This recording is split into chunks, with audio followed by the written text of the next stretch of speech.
L'histoire du carnet noir. Un soir d'hiver, dans un parc déserté, un étudiant solitaire s'installe sur un banc pour fuir le bruit du monde. Il pose son sac, puis remarque un objet à moitié enfoui sous une fine couche de neige.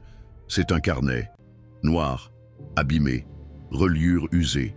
Aucun nom, aucune date, juste une phrase, écrite sur la première page, à l'encre rouge foncée. Tout ce que tu écris ici deviendra réel. Il sourit, un canular sûrement. Mais l'idée est amusante. Pour jouer le jeu, il note « Demain, je trouve 500 € dans la rue ». Le lendemain matin, en sortant de la fac, il aperçoit un billet coincé sous une bouche d'égout. Un portefeuille, 500 €. Personne autour, aucun nom. Il commence à y croire. Le soir suivant, il écrit « Le professeur qui m'a recalé tombe malade, je suis dispensé ». 2 jours plus tard, il apprend que le professeur a été hospitalisé. Problème respiratoire. Rien de grave, mais troublant. Alors, il va plus loin.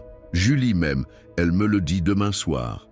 Et le lendemain soir, Julie l'embrasse. Il devient accro au carnet. Chaque jour, il y écrit un nouveau souhait. Richesse, pouvoir, vengeance. Et tout arrive. Jusqu'au jour où il ouvre le carnet et découvre qu'une nouvelle page a été écrite. Il ne s'en souvient pas. C'est pourtant son écriture. Demain, je me perds dans mes propres pensées. Il panique. Il tente de brûler le carnet, mais les flammes s'éteignent d'elles-mêmes. Il l'enterre, le jette à la rivière. Il revient toujours.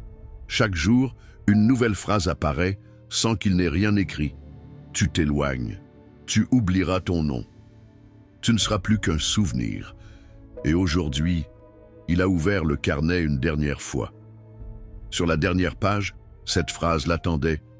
Tu ne contrôles plus rien.